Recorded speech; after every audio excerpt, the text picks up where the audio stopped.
아멘, 아멘, 아멘. 오늘 데살로니가전서 이제 2장 1절부터 12절까지 말씀을 함께 나누는데요. 오늘 이 데살로니가전서 말씀은 우리에게 위로와 또 권면과 또 경계라고 하는 이 세 가지의 큰 이야기들을 함께 가지고 옵니다. 신앙생활은 그냥 내가 교회만 왔다 갔다 하면 되는 것이 아니고 그저 나만 혼자 하나님 앞에 잘하면 되는 것이 아니라 신앙생활, 즉 오늘 설교의 제목처럼 하나님 앞에 합당하게 살기 위하여서는 한번 따라합시다. 권면과 위로와 경계로 하나님 편에 서라.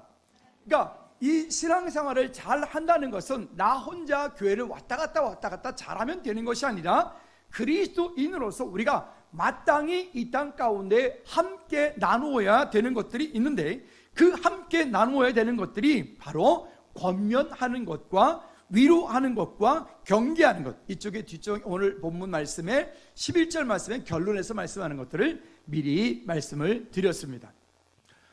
종종 있다 보면 신앙상담을 교회에서 이렇게 하다가 보면 많은 분들에게서 이런 얘기를 많이 듣습니다. 목사님, 제가 이렇게 신앙생활하고 있고 이렇게 하나님 앞에 나름대로 나아오고 있는데 왜 나는 이런 문제를 겪고 있습니까? 왜 나는 이런 질병이 내게 옵니까? 하나님 살아계시지 않는 것 같습니다. 그래서 저한테 마치 따지듯이 하나님 살아계시면 살아계신다고 저한테 한번 증거를 대보라는 거예요. 이런 분들이 종종 있게 됩니다. 아니, 우리 동네 말고. 그러면 제 마음 가운데 안타까운 마음이 생깁니다. 이분은 신앙생활을 말씀의 훈련을 잘못 받았구나. 이분은 하나님 앞에서 그리스도인으로서 믿음으로 살아간다라고 하는 것은, 그리스도인이 되었다라고 하는 것은 이 땅 사는 동안에 기복신앙, 예수 믿으면 잘 먹고 잘 살고, 예수 믿으면 풍족해지고, 예수 믿으면 질병도 안 걸리고, 예수 믿으면 모든 것이 만사형통이 되어지고, 한국교회에 깊이 뿌리 내려 있는 이 기복신앙이라고 하는 것들이 너무나 많이 뿌리 내려 있다 보니까 마치 예수 믿으면, 그리고 혹여 내 삶 가운데 그런 어려움들이 종종 닥쳐오면 그 어려움이 마치 하나님이 안 계신 것처럼 우리를 그렇게 믿음에서 떠나게 만드는, 불신하게 만드는 이런 것들을 우리가 경험하게 됩니다. 여러분 한번 여쭤볼까요? 여러분 예수 믿으면 여러분 삶 가운데 질병이 안 오나요? 여러분 예수 믿으면 여러분 삶 가운데 어려움이 안 오나요? 아닙니다. 예수 그리스도 안에 있어도 질병이 오기도 하고, 때로는 큰 시험거리가 오기도 하고, 갈등거리가 오기도 합니다. 그런데 예수 그리스도 안에 있으면 다른 것들이 있습니다. 그것은 무엇인가 하면, 그리스도 안에 있을 때에 우리는 우리 삶 가운데 시험이 오고 어떤 환난이 오고 어려움이 올 때 그 가운데서 하나님께서 우리와 늘 함께 하신다는 것입니다. 그리고 그런 시험과 역경들을 통하여서 우리의 믿음을 더욱 견고하게 세우고 우리를 온전케 하시는 하나님의 은혜가, 하나님의 위로가 거기에 있음을 여러분 주님의 이름으로 다시 한번 꼭 부탁을 드립니다. 바울을 한번 예를 들어볼까요? 바울은 복음 전하는 전도자입니다. 바울만큼 이 땅 가운데서 그렇게 복음을 전하고 그렇게 하나님을 향해서 열정으로 가지고 있었던 사람들은 아마 쉽지 않았을 것입니다. 그러면 바울이 왜 매를 맞습니까? 바울이 왜 거의 죽은 줄 알고, 얼마나 두드려 팼으면 죽은 줄 알고 성 밖으로 내다 버렸습니다. 왜 바울은 하나님의 일을 하고 예수 그리스도를 증거하는 일을 하였는데 왜 바울은 그런 고난을 겪는단 말입니까? 우리가 이미 알고 있는 그런 기복신앙과는 거리가 먼 이야기입니다. 그럼에도 불구하고 바울은 또다시 힘을 얻어서 그 자기를 두드려 패서 죽을 줄 알고 내다버렸던, 어찌 보면 원수들이잖아요. 그 원수들에게 바울은 또다시 힘을 내서 다시 그 성으로 다시 들어가서 그 성 가운데 예비된 영혼들을 찾기 위해 또 들어가는 거예요. 왜 그럴까요?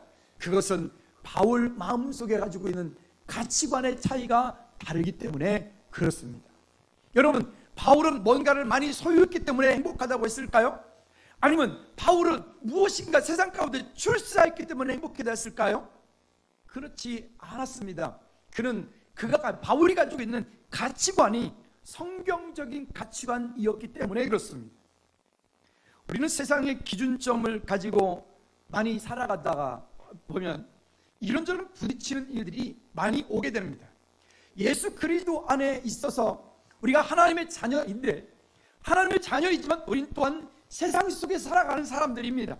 여러분, 직장 생활을 하고 사업을 하고 세상 사람들과의 만남들이 그리스도인들과의 만남보다는 월등히 더 많은 그런 세상 속에서의 그리스도인이라고 하는 거죠. 문제는 뭐냐면 세상 속에 들어갔을 때에 세상이 가지고 있는 가치관과 그리스도인인 내가 성경적인 가치관이 늘 부딪혀 오고 있는 거예요. 세상적인 가치관으로 살려고 보니까 거기에서 뭔가를 타협해야 되고, 불의를도 눈도 감아야 되고, 안타까운 것도 뭔가를 자꾸만 타협을 해야 되는 일들이 나와지죠. 그런데 성경적인 하나님의 말씀을 기준으로 한 그 가치를 가지고 하나님께 다시 믿음으로 나가려고 보면 또 세상 가운데서 또 왕따가 되는 것 같고, 혼자 외톨이인 것 같고, 이런 어떤 갈등이 우리 삶 가운데 끊임없이 찾아오게 됩니다. 말씀을 들을 때도 마찬가지입니다. 똑같은 예배를 하는데 이 똑같은 예배 자리 가운데 어떤 분은 지금 하나님을 정말 예배하는 분이 있는가 하면, 어떤 분은 지금 그냥 와서 앉아 있는 분도 있어요. 눈은 저에게, 앞에 있는 김용호 목사에게 속하여 있는 것 같지만 지금 본인의 마음속은 딴 데가 있는 사람, 핸드폰 보는 사람, 아니면 주보에다 낙서하고 있는 사람, 아니면 주보를 처음부터 이미 다 스캔했을 텐데 계속 스캔해. 왜 자꾸 스캔하고 있어요? 주보를 할 필요 없어요. 날 봐. 그죠? 왜? 가치관이 어떤 가치관을 가지고 있는가? 여러분들에게 질문 드립니다. 여러분 예수님 믿으십니까? 다시 여러분 질문 드립니다. 여러분 예수님 믿습니까? 여러분 성경적인 가치관으로 내 삶을 살기로 정말 원하십니까? 우리 그렇다면 여러분 예배에 성공하십시오. 예배에 승리하십시오. 아멘. 예배 승리하지 않으면, 우리 그리스도인으로서 이 땅 살아갈 때 예배 승리하지 않으면 우리는 다 말라지게 되어 있어요. 예배 승리하지 않으면 여러분들이 세상 가운데서 아무리 귀한 것을 얻고 아무리 위대한 것을 얻었다 할지라도 그것은 모래 위에 지은 집과 똑같아요. 오늘 박수 받는 사람이라 할지라도 내일은 그 박수 받는 것이 내일은 손가락질 받을 수 있어요. 오늘 손가락질 받는 사람이라 할지라도 성경적인 가치관을 가지고 있다면 내일은 그가 하나님 앞에서 위대한 사람이 될 수 있어요. 우리가 최근에 보고 있잖아요. 만약에 전 정권에서 어떤 청와대에서 고위직에 일했던 사람들, 그 주변에 있던 사람들이 그가 청와대로 발탁돼서 뭔가 고위직에 들어갈 때 많은 사람들이 그를 향해서 박수를 보내고 와 당신 대단하고 했을 거예요. 평상시 전화도 잘 안 했던 사람이 전화해서 뭐 이렇게 저렇게 뭐 이렇게 몸레서망처럼 이렇게 알랑방구도 했을 거예요. 근데 지금 그들에게 전화하는 사람 누가 있을까요? 아마 진짜 친구 외에는 하나도 안 할 거예요. 왜? 그들에게 전화 잘못했다간 욕먹기 십상이겠죠. 우리의 가치관이 어디 있느냐? 여러분, 세상은 늘 변합니다. 우리의 생각도 늘 변합니다. 그렇지만 영원히 변하지 않는 하나님의 말씀이 있고, 그 말씀의 가치를 쫓아서 세상이 뭐라 하던, 세상이 어떤 환경 속에 있던 나는 하나님이 기뻐하시는 그 믿음의 자리에 말씀의 다림줄이 내려져 있는 그 말씀의 다림줄 위에 오늘 하나님 내게 맞춰주십시오가 아니라 하나님의 말씀이 선포되어진 그곳에 나를 맞출 수 있기를 주님의 이름으로 다시 한번 꼭 부탁을 드립니다. 자, 그럼 뭘까요? 그러한 삶을 살기 위하여, 하나님 앞에 합당한 삶을 살기 위하여, 여러분 바울은 거기에서 많은 고난을 겪었다라고 말합니다. 근데 이 고난을 겪고 하나님 그와 함께 영광을 받기 위하여 고난도 함께 받아야 될 것이라 로마서 8장 17절 말씀에 말합니다. 한번 읽어볼까요? 시작. 자녀이면 또한 상속자 곧 하나님의 상속자요 그리스도와 함께한 상속자니 우리가 그와 함께 영광을 받기 위하여 고난도 함께 받아야 할 것임이니라. 아멘. 그와 함께 영광을 얻기 위하여 고난도 함께 받아야 될 것입니다. 여러분, 이 고난이라고 하는 걸 쉽게 고난을 받아들일 사람은, 고난을 받기 위해서 준비되어 있는 사람은 그렇게 많지 않아요. 그리고 고난받는 사람을 기뻐하는 사람은 아무도 없어요. 이런 통계가 나왔더라고요. 보니까 로또 복권이 지금부터 한 4, 5년 전보다 지금 판매량이 훨씬 많아졌대요. 제가 몇 배인지는 말하지 않겠습니다. 많아졌대요.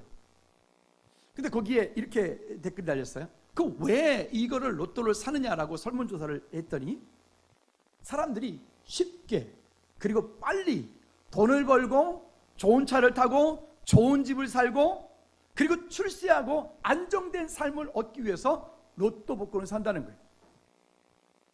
로또 복권을 사는 분들이 다 나쁘다고 하는 건 아닙니다만은 그만큼 우리의 삶이 그렇게 강팍해져 가고 있는 거예요.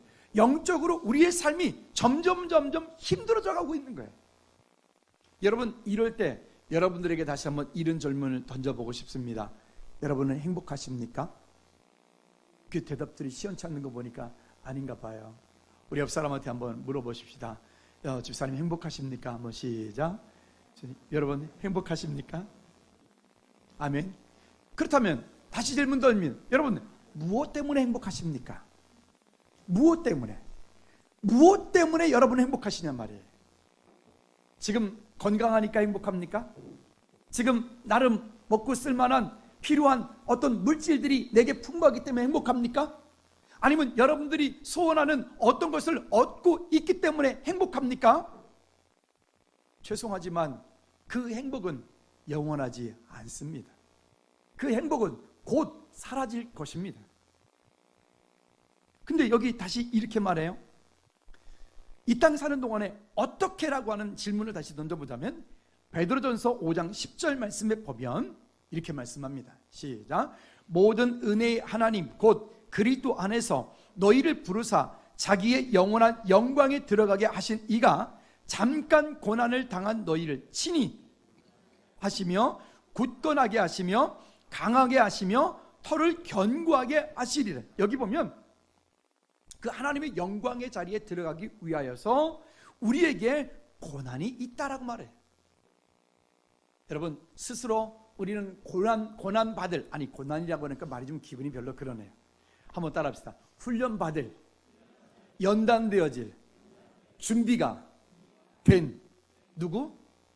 여러분 자신이 되어지기를, 우리가 되어지기를 주님의 이름으로 축복합니다. 연단이 없이, 고난이 없이, 수고가 없이, 땀 흘리고 애씀이 없이 우리가 무엇인가를 얻었다면 여러분 그것은 공짜인 것들은 내게 영원하지 않아요. 오래가지 않아요. 결국 그 모든 것들은 내게서 그냥 아침 안개 사라지듯이 싹 사라질 거예요. 이번에 연주 때 저도 양구를 내려갔는데 아침 일찍 6시에 내려갔어요. 근데 보니까 안개가, 그쪽은 또 산이 많다 보니까 안개가 쫙 껴있는데 막 그 소양댐 오음리길 거기 갔는데 안개가 얼마나 꼈는지 깨워서 막 다 이것 좀 보라고, 너무 멋있다고 하고 싶은데 너무 맛있게 꿀잠들을 자가지고 안 깨우고 나 혼자 그냥 보고 왔는데, 근데 갔다가 다시 올라올 때 보니까 그 많던 안개가 다 없어졌더라고요. 그 멋있던 안개가 싹 사라졌더라고요. 여러분, 마치 성경은 우리에게 뭐라 그러냐면 그리스도 안에서 성경적인 가치를 가지고 있지 않은 그 모든 것들은 아침 안개에 사라진 것 똑같다. 여러분, 우리가 이 땅에 사는 동안 여러분 모두가 정말 성공한, 승리하는 인생이 되기를 주님의 이름으로 축복합니다. 그러려면 결론부터 미리 말씀드리죠. 한번 따라합시다. 하나님 편에 섭시다. 여러분, 무엇을 하든 어떤 자리에 있든 여러분 하나님 편에 서십시오. 그리고 내가 지금 당하는 그 고난을 기꺼이 받기 위하여, 그 고난을 받기 위해 준비하십시오. 어느 날 갑작스레 우리는 왜 가끔 TV에서 보면 멋있는 몸매를 가진 사람 왕자 새겨져 나오면 보면 와 부럽잖아요. 근데 부럽기는 한데 사실은 내가 그렇게 되기 위해서는 노력하지 않는 거죠. 그 사람이 그냥 그렇게 되었겠습니까? 아마 그런 몸매를 만들기 위해서 엄청 노력했을 거예요. 여러분, 하물며 그것도 그렇다 치면 우리가 이 땅 사는 동안에 영적인 깊이와 영적인 넓이와 정말 기도의 깊은 비밀과 말씀의 깊은 깊은 비밀을 알기 위하여 우리는 이 땅 사는 동안에 여러분 노력하십시오. 그리고 그 하나님을 알고 경험하기 위해서 우리의 마음을 하나님께 다시 한번 좀 더 방향 맞추는 저와 여러분들 되어지기를 주님의 이름으로 꼭 부탁을 드립니다. 고난을 당한 너희는 친이라고 말해요. 고난을 당할 때 이 고난은 우리에게 네 가지 이유를 다시 한번 준다 그랬습니다. 고난은 우리를 따라합시다. 온전케 하시며, 굳건하게 하시며, 강하게 하시며, 털을 견고하게 하시리라. 여러분, 이 고난이라고 하는 것은 우리에게 이러한 유익을 가져다 주는 거예요. 여러분, 아무런 훈련이 되어지지 않고 있다가 어느 날 갑작스레 이만큼 부자가 되었어요. 아무런 준비가 되어 있지 않아요. 근데 갑작스레 내 삶 가운데 큰 고난이 닥쳐와서 내게 있는 모든 것들이 하루아침에 싹 사라져 버리면 그 사람은 정말 감당할 수 없는 지경에 이르게 될 것입니다. 그런데 그러지 않고 영적인 훈련이 되어 있고 육신적인 훈련이 되어 있고 세상 가운데 말씀의 훈련이 되어 있고 세상을 똑바로 볼 수 있는, 분별할 수 있는 영적인 지혜가 훈련되어 있는 그리스도인이라면 우리가 어떤 환경 속에서라도 온전하게 되고 굳건하게 되고 강하게 되고 그 터가 견고하게 될 줄로 믿습니다. 여러분, 이것이 되어지면 흔들리지 않는 거예요. 여러분, 기꺼이 우리 삶 가운데 다가오고 있는 크고 작은 많은 시험거리들이 있을 때 그 시험거리들을 기꺼이 담대히 이길 수 있는 능력이, 은혜가 있기를 주님의 이름으로 축복합니다. 그래서 그리스도인들에게 있어서 그 시험이 오는 것은 나쁜 게 아니에요. 그 시험은 오히려 우리를, 여기서 지금 네 가지 말씀하고 있는 것처럼 우리를 이렇게 하시기 위한 하나님의 축복의 통로예요. 내 삶 가운데 어떤 갈등이 온다, 내 삶 가운데 어떤 위기가 온다, 내 삶 가운데 어떤 어려움이 온다. 그러면 시험 들어서 넘어지는 것이 아니라, 포기하는 것이 아니라 그 시험을 붙잡고 우리는 하나님 앞에 힘써 싸우시기를 주님의 이름으로 꼭 부탁을 드립니다. 그러니까 1절에서 이렇게 우리에게 말합니다. 복음 전하는 일에 헛된 일이 없다라고 하는 거예요. 우리가 하나님을 힘입어 싸우라라고 말합니다. 자, 1절 다 같이 한번 읽어볼까요? 1절 시작. 우리가 너희 가운데 들어가는 것이 헛되지 않은 줄을 너희가 친히 아나니. 우리가 너희 가운데, 바울과 그 일행들이 그 땅 가운데 데살로니가 지역 가서 빌립보 지역 가운데 가서 복음을 전한 그 일이 헛되지 않는다. 여러분들이 지금 누군가의 한 영혼이 주님께 돌아오기 원하여서 여러분 기도하고 있습니까? 여러분, 근데 그 기도가 지금 몇 년째 하고 있어요. 그런데도 하나님이 도저히 그 기도가 지금 응답되어질 생각을 하지 않고 있습니다. 여러분, 실망하지 마십시오. 여러분, 그 기도 멈추지 마십시오. 그리고 그 영혼이 주님께 돌아오기까지 여러분 끝까지 기도하시기를 주님의 이름으로 축복합니다. 우리 아까 찬양도 했어요. 당신이 지쳐서 기도할 수 없고 눈물이 빗물처럼 흘러내릴 때 주님은 아시네. 당신의 약함을 사랑으로 돌봐주시네. 누군가 널 위하여 기도하네. 믿으시면 아멘. 누군가 널 위하여 기도하네. 우리는 때때로 나 혼자라고 여길 때가 많아요. 특별히 어떤 리더들은 보면 어떤 회사를 경영해 나가는 리더일 때, 아니면 어떤 사업장에서 고위직에 있을 때, 아니면 어떤 각 부서에서 뭔가 부서를 일을 맡아서 할 때, 어떤 여러 가지 일들 하다 보면 스스로 나 혼자라고 여길 때가 많아요. 지난번에 제가 어떤 일이 있었어요. 마음 가운데 많이 좀 눌리고 아픈 일이 있어서 이런 마음을 제가 가지고 있었어요. 이런 마음 때문에 막 아파했던 것 같아요. 그 새벽 예배 끝나고 기도할 때 제가 하나님 앞에 이렇게 넋두리 했어요. 이렇게 넋두리를 했어요. 근데 하나님이 금방 들으시고는 글쎄요, 그런 건 또 마음이 좀 안 좋으셨던가, 그날 오후에 어떤 분이 뜬금없이 전화 오셔가지고 목사님 밥 먹읍시다 그래요. 그래서 아니 웬일이세요? 그랬더니 아니 그냥 식사 한번 하자고요. 그래서 저녁 맛있게 먹고 헤어지면서 그러시는 거예요. 목사님 우리가 기도하고 있어요. 힘내세요. 그 한마디 하고 끝나시는 거예요. 그날 제가 얼마나 돌아오면서 짧은 시간 동안에 차 안에서 그런 어떤 하나님 주시는 은혜가 있었는지 몰라요. 여러분 혼자라고 느끼십니까? 아니에요. 우리는 이 즐거운 교회라는 이 공동체 안에 우리가 함께 있어요. 함께 기도하고 있고요. 함께 누군가를 위해서, 누군가 아파하면 아파하는 그분을 위해서 누군가는 또 기도하고 있고요.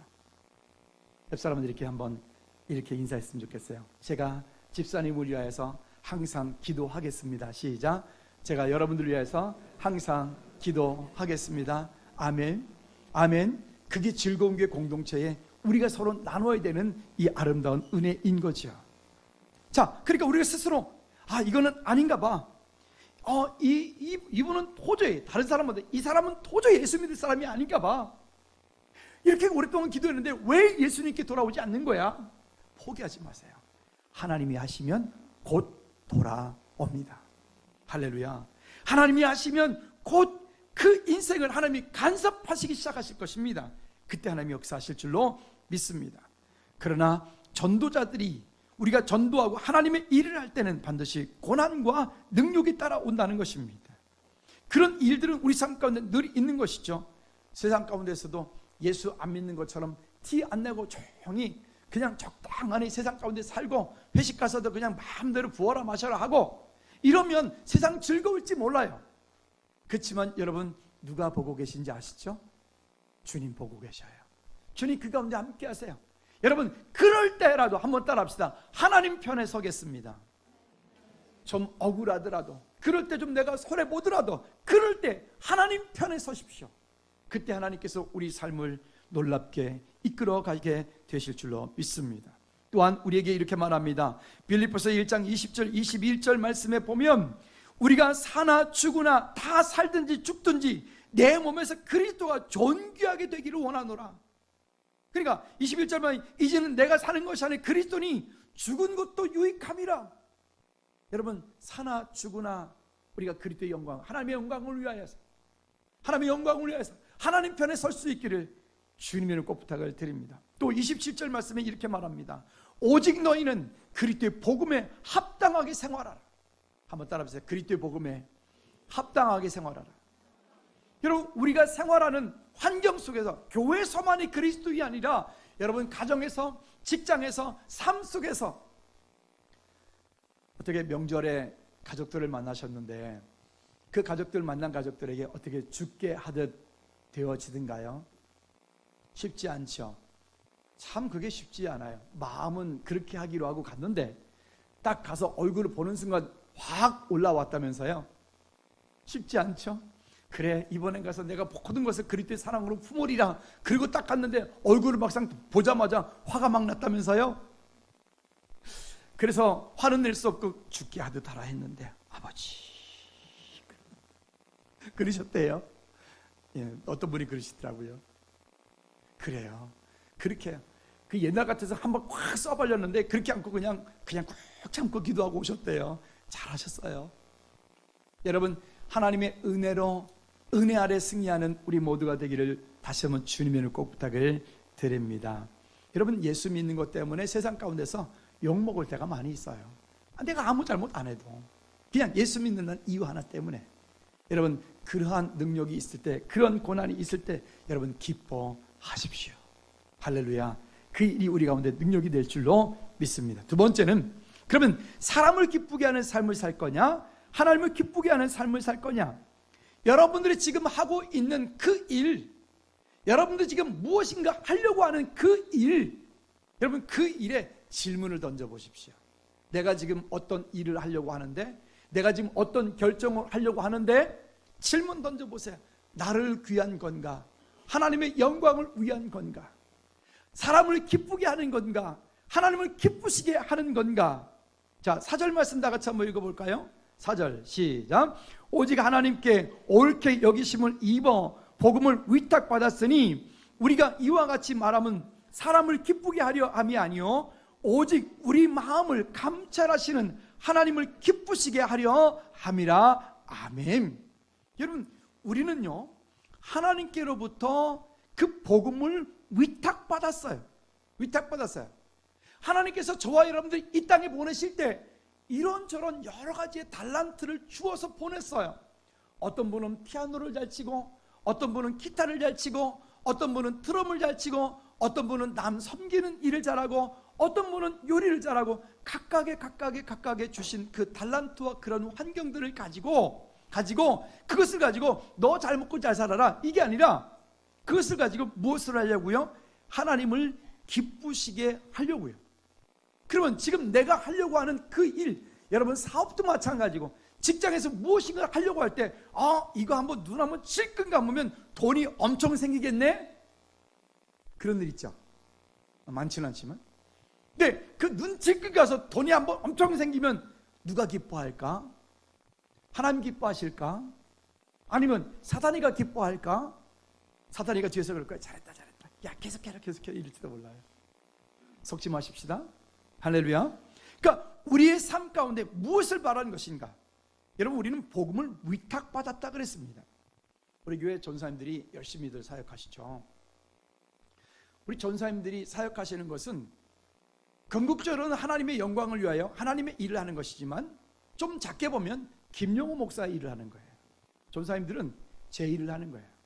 본인들의 일을 하는 게 아니라 저의 일을 하는 거예요. 그러니까 우리가 어떤 문제가 있을 때 내가 가지고 있는 문제를 가지고 내가 다 감당할 수 없으니까 변호사에게 내 가지고 있는 일들을, 문제들을 변호사를 수임한다 그러죠.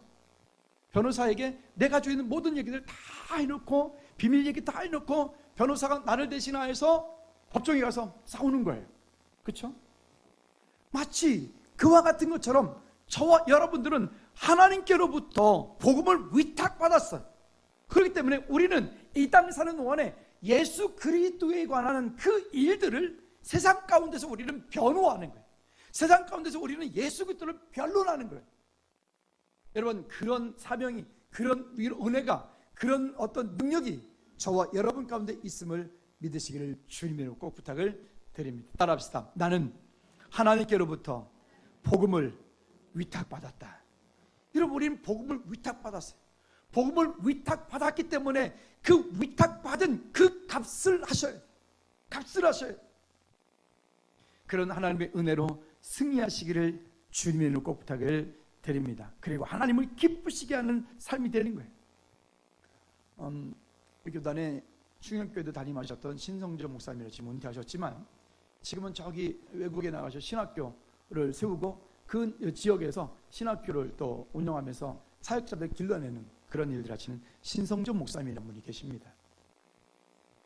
이분은 개혁주의, 그러니까 보수신학, 이런 설교와 그런 것들로 아주 정평한 분이신데, 하나님께서 정말 특별한 은혜를 주셨어. 이분이 얼마 기간 동안에, 그러니까 쭉 며칠 동안 그런 게 아니라 얼마 기간 동안에 그냥 하나님이 깊은 영적인 비밀을 그에게 보여주셨어요. 천국도 보여주시고, 천국에는 어떻게 이런 일도 보여주시고. 여러분, 시중에 혹시 기독서점에 가시면 신성종 목사님 책을 보시면 그분이 경험하신 것들에 대한 천국과 지옥에 대한 얘기들을 글로 써놓은 게 있어요. 지옥에 갔더니 1지옥, 2지옥 해가지고 이렇게 그분이 보신 것들에 대한 것들을 글로 쓴 거예요. 근데 이게 한동안에 우리 교단에서 큰 이슈가 되셨습니다. 아니, 이걸 어떻게 받아야 될 거냐. 그리고 이거에 대해서 나름 비판하는 신학자들도 있었습니다. 그런데 신성조 목사님이 이렇게 말씀하십니다. 내가 보고 듣고 경험한 것을 말하지 않을 수가 없기 때문에 나는 이걸 한다. 한국교회에 큰 경종을 울렸던 그런 책들입니다. 여러분들이 하나님을 경험하시기를 주님의 이름으로 꼭 부탁을 드립니다. 할렐루야. 왜 있잖아요, 내가 보고 듣고 만나고 경험한 그 예수 그리스도에 대한 경험이 없으니까 우리는 늘상 이 땅 가운데서 이렇게 저렇게 늘 흔들리고 확신이 없이, 믿음의 확신이 없이 여기저기 흔들리는, 휩쓸리는 거예요. 그러지 않고 담대하게 하나님의 은혜 아래 승리하는 우리 모두가 되기를 주님의 꼭 부탁을 드립니다. 또 5절 말씀에 보면 바울이 이렇게 말합니다. 5절에 시작. 너희도 알거니와 우리가 아무 때에도 아첨하는 말이나 탐심의 탈을 쓰지 아니한 것을 하나님이 증언하시느니라. 여기 최근에 보면 이런 것들을 빗대어서 하나님의 이름을 빙자하여서 자기의 사리 사욕을 채우는 못된 종교인들, 목사들, 또 교회들 뿐만이 아닙니다. 하나님의 이름을 빙자해서 어떤 이 이단의 교주 이만희, 정명석이, 죽었던 박태선이, 문선명이, 우리나라의 자칭 재림주가 글쎄 한 50명이 넘잖아요. 지금 현재 자칭 재림주, 특별히 지리산에 많아. 참 지리산 가실 때는 조심하십시오. 조심하세요. 어쨌든 그렇다는 거예요. 이 모든 자들이 결국은 그 하나님의 이름을 빙자해서 자기가 그 영광을 취하는 것. 여러분, 우리는 주님 부르시는 그날까지 우리는 그러지 않고 끝까지 믿음을 지키며 하나님의 영광을 위해서 살아가는 저와 여러분들 되어지기를 주님의 이름을 그 다시 한번 꼭 부탁을 드립니다. 즐거운 교회가 이런 부분에 있어서 꼭 깨어 있어서 정말 이 일을 하나님 부르실 때까지 우리는 그 가치를 흔들리지 않고 하나님의 믿음으로 나가는 저와 여러분들 되어지기를 부탁을 드립니다. 이 가치가 무너져 버리니까 최근에는 아이들, 예저 중고등부 학생들만 해도 그래요. 주일날 예배를 안 와. 그래서 왜 안 왔니? 그랬더니 학원 갔어요.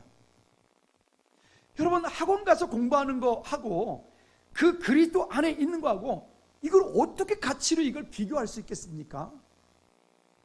담대하게 말씀하세요. 저도 이제 아이가 학원을 다니니까 학원에서 전화가 와요. 아유, 아버님 죄송한데요, 저기 토요일날 주일날 공부 좀 했으면 좋겠는데. 아니요, 주일날을 학원 안 갑니다. 예배해야 됩니다. 여러분, 그렇게 담대하게 예배하지 않고 하는 모든 것들은 여러분 죄송하지만 그는 아침 안개 사라지면 똑같다고 여기시면 돼요. 지금은 아닐 것 같은데 두고 보십시오. 여러분들이 정말 성공하기 원하신다면, 이 땅까지 여러분 자녀들이 승리하기 원하게, 그런 자녀들을 살기 원하신다면 어떤 경우라도 예배에 승리하게 하십시오. 할렐루야. 우리 인생도 마찬가지입니다.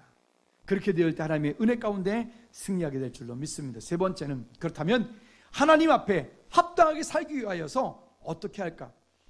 저는 이 주제를 가지고 이야기를 하다가 하나님 앞에 합당하게 살기 위해서 뭔가 특별한 것을 얘기할 줄 알았어요. 말씀을 준비하면서 뭔가 특별한 거, 뭐 어떤 금식을 예를 들어서 50일 해라 라든가, 아니면 네 재산을 팔아서 다 하나님 앞에 헌금하라든가 뭐 이런 거. 근데 그렇게 말씀하지 않아요. 자, 다시 말씀 돌아가 볼까요? 우리가 이 땅에 사는 동안에 어떻게 하라고 11절 말씀. 11절 시작. 너희도 아는 바와 같이 우리가 너희 각 사람에게 아버지가 자기 자녀에게 하듯 권면하고 위로하고 경계하노니. 아니, 하나님 앞에 합당하게 살기 위하여 이렇게 얘기를 해요. 위로하고 권면하고 위로하고 경계하라. 근데 이 말을 하면서 그 앞에 8절부터 어떤 얘기를 하냐면, 우리가 너희를 위하여 목숨을 버리겠다. 목숨을 버리겠다. 이런 얘기를 해요. 그러니까 복음이 증거되어지는 그 일을 하기 위해서는 내 삶의 모든 것들을 가차없이 그걸 내어던질 수 있겠다. 이런 얘기를 하는 거예요. 그러면서 이 이야기에서 아버지가 자녀에게 하듯 하라는 거예요. 제 말씀을 준비하다가 옛날 생각이 났어요. 아이가 막 아파가지고 막 힘들어하고 있는데, 아이고 배고프다고 했어요. 밥을 먹고 있는 제외가 얼마나 참 마음이 그랬던지. 예전에 한번 그 탤런트 송재호 장로님이 아드님이 먼저 이렇게 천국을 갔는데, 장례를 하는데 한 이틀째 됐을 때 배가 너무 고파가지고 자기가 밥을 먹고 있더래요. 아들이 죽었는데. 여러분, 그게 인간이에요. 그게 사람이에요.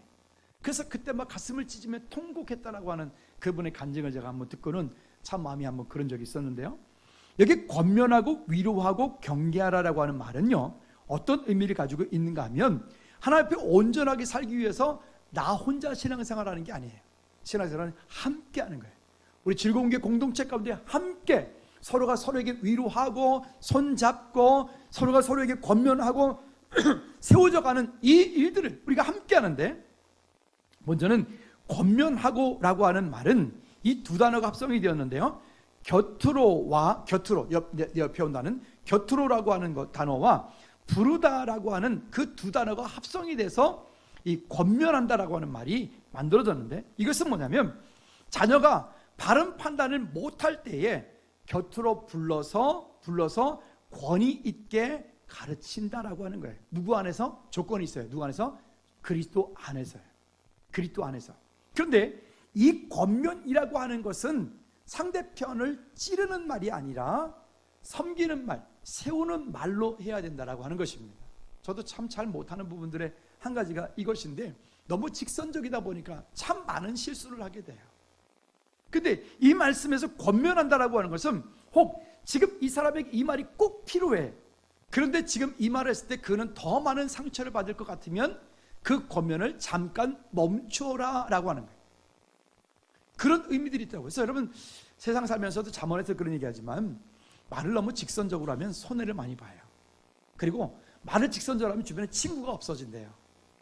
그러지 않고 오랫동안 참고 오랫동안 함께 권면, 그리스도 안에서 권면할 수 있는 우리 모두가 되어지기를 주님의 꼭 부탁을 드립니다. 옛날에 왜 제가 한번 설교하다가 이런 예화 한번 드린 적이 있어요. 지금의 집집마다 다 방마다 뭐 화장실이 다 있고 그러지만 예전에는 시골에서는 그런 게 없었으니까 집집마다 다 요강을 하나씩 놓고 있었던 때가 있었어요. 그 옛날에 그 어르신들 기억나시네? 올람치마 이렇게 서 있을 때는 쭈루룩 갇히는데 펼치면 되게 넓은 거 있잖아요. 그런 거. 근데 그 은혜 권사님이 있고 또 이 다른 권사님인데 신방을 목사님이랑 같이 딱 하는데 보니까 이 은혜 권사님이 딱 방에 들어가 보니까 어이구 이 새댁집에 글쎄 뭐 미처 못 치웠는지 오강이 옆에 있는 거예요. 그 은혜 권사님은 가가지고 빨리 가서 그걸 월남치마로 샥 덮어가지고 목사님 보지 못하게 그리고 예배 방해되지 않게 그 예배 다 끝날 때까지 거기 앉아서 있다가 사람들이 다 나가면 그때 나오는 거예요. 아무 말 하지. 은혜 권사님. 근데 그러지 않고 이런 권사님이 있어요. 가자마자 목사님이 신방 오는데 이게 뭐냐고 예배한대. 예배 준비도 안 되고 아니 왕을 치워야지. 상처 권사님이 있어요. 그렇다라고 하는 거예요. 여러분 그분에게는 후자의 그 상처 권사님은 권면이 그리스도 안에서 권면이 무엇인지를 몰랐던 거예요. 그분이 나쁜 게 아니라 그분이 말하는 게 틀린 게 아니에요. 여러분 우리가 말하다 보면 대화 중에 말하다 보면 그런 거 있죠. 아니 당신이 말하는 거 다 맞아요. 맞는데 싫어요 라고 하는 거 있죠. 이 말이 뭔지 알겠죠? 맞아요. 지금 당신이 말하는 게 다 맞는데 근데 그것이 다 싫다는 거예요. 왜? 그 마음 가운데 그런 그리스도의 위로가 거기에 빠져있기 때문에 그런 거예요. 또 위로하라고 하면 이 위로한다라고 하는 것도 마찬가지로 두 단어가 합성되어져 있는 단어인데요. 가까이와 비밀을 전한다라고 하는 두 단어가 함께 만나서 위로한다라고 하는 말. 이것도 마찬가지로 조건이 그리스도 안에서 위로하는 것입니다. 즉 어떤 사람이 마음이 아플 때에 그냥 하나님이 하시겠지 그리고 그냥 내버려 두는 것이 아니라 기도하고 또 함께 가까이 만나서 함께 위로하고 함께 품어서 그가 가지고 있는 상처 또한 함께 품어 안을 수 있는 그게 위로라고 하는 단어에서 나왔다고 합니다. 여러분 오늘 그리스도의 우리 안에 즐거운 게 공동체 안에서 우리 모두가 그리스도 안에서라고 하는 이런 마음을 가지고 서로 권면하고 위로할 수 있기를 주님을 축복합니다. 그리고 또 경계하노니라고 말합니다. 이 경계한다라고 하는 것은 그리스도의 말씀 성경의 말씀은 바른 길로 증거한다라고 하는 거예요. 왜 있죠? 우리는 세상에 많은 지식이 있어요. 많은 경험들이 있어요. 근데 많은 지식과 경험을 가지고 우리가 이 땅을 사는 것이 아니라 그 지식과 경험이 우선되는 게 아니라 여기에 말씀이 경험이 되고 말씀이 지식이 되고 말씀이 기준이 되는 거니까 말씀에서 그렇게 말씀하고 있으면 내 경험이 내 지식이 내 삶이 거기에 옳지 이렇게 동의하지 않아도 거기에 순종하고 따라가라고 하는 거예요. 말씀을 따라가라고 하는 거예요. 이것이 우리 삶 가운데 결론이 되게 하는 것이 오늘 여기에 권면하고 위로하고 경계한다라고 하는 말입니다. 이것이 하나님 앞에서 합당하게 살아가는 우리 성도 간의 삶이라고 하는 거예요. 하나님 앞에 합당하게 사는 정말 뭐 더 대단히 어떤 큰 것을 말할 줄 알았더니 대단히 큰 것을 말하는 게 아니라 우리 삶 가운데 우리가 평상시 해야 되는 일들을 하라는 거예요. 우리 한번 옆 사람한테 이렇게 한번 인사합니다. 제가 주 안에서 권면하고 위로하고 경계하겠습니다. 시작. 아니 옆 사람을 보고 다시 한번 시작. 제가 주 안에서 권면하고 위로하고 경계하겠습니다. 또한 여러분들이 누군가에서 그런 위로를 받고 권면을 받고 경계함을 받을 때는 여러분들은 그 일들을 그리스도 안에서 아멘으로 받으셔야 됩니다. 그렇게 되어질 때 하나님 앞에서 합당하게 사는 믿음의 삶을 살 수가 있다고 말합니다. 12절 말씀에 쉬운 성경에서 또 이어서 이렇게 말씀을 합니다. 12절에 쉬운 성경 시작. 여러분을 높여주고 위로하며 하나님을 위해 선한 삶을 살아가라고 가르쳤습니다. 왜냐하면 하나님께서는 여러분을 그분의 영광스러운 나라로 불러주셨기 때문입니다. 아멘. 그래서 우리가 그러면 이제는 결론입니다. 어떻게 하면 될까요? 자, 이 모든 것들을 이루어나갈 때 여러분 한 가지 꼭 기억하셔야 됩니다. 하나님 편에 서 계십시오. 세상의 기준과 세상의 가치와 세상의 어떤 잣대로 환경을 바라보고 상황을 바라보고 시험거리를 바라보지 말고 다시 하나님 편에 서서 세상 편에 있는 세상에서는 세상은 돈의 편에 서게 만들고 세상은 다수의 편에 서게 만들고 세상은 그렇지 않은 뭔가 힘의 논리에 의해서 움직여지는 것이 세상입니다. 그렇지만 성경은 우리에게 이 땅 가운데서 정말 당신이 성공하기 원하느냐, 네가 정말 성공하는 인생을 살기 원하느냐, 그렇다면 하나님 편에 서라. 하나님 편에 서라. 우리가 새벽에 지금 이제 이 역대상을 이제 보고 있는데 이 역대상을 보면서 다윗 얘기를 지금 보고 있어요. 그 다윗 얘기를 보다가 보면 항상 이런 얘기를 합니다. 다윗이 어떤 전쟁을 할 때, 어떤 영적인 싸움을 싸울 때 군대가 얼마나 준비되어 있느냐, 숫자가 얼마나 준비되어 있느냐, 이런 얘기 하지 않습니다. 그리고 항상 제일 먼저 하는 일이 뭐냐면 하나님 앞에 나갑니다. 그리고 하나님께 나가서 하나님 이거 어떻게 할까요? 라고 묻습니다. 하나님 이 전쟁에 올라갈까요? 말까요? 라고 말합니다. 하나님께서 다윗에게 말씀하십니다. 그것은 올라가지 마라. 그럼 안 갑니다. 그리고 하나님께서 때로는 작전도 짜주십니다.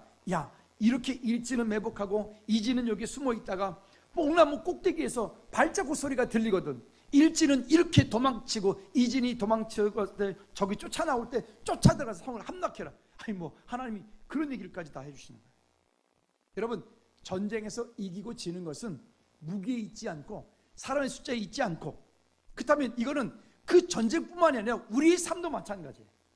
우리의 인생 가운데 우리가 정말 이 땅 가운데서 내가, 아니 우리 자녀들이, 우리 교회가 정말 성공한, 하나님 기뻐하시는 그런 교회가, 그런 가정이, 그런 자녀들이 여러분 되게 하려면 우리 모두가 따라합시다. 하나님 편에 서겠습니다.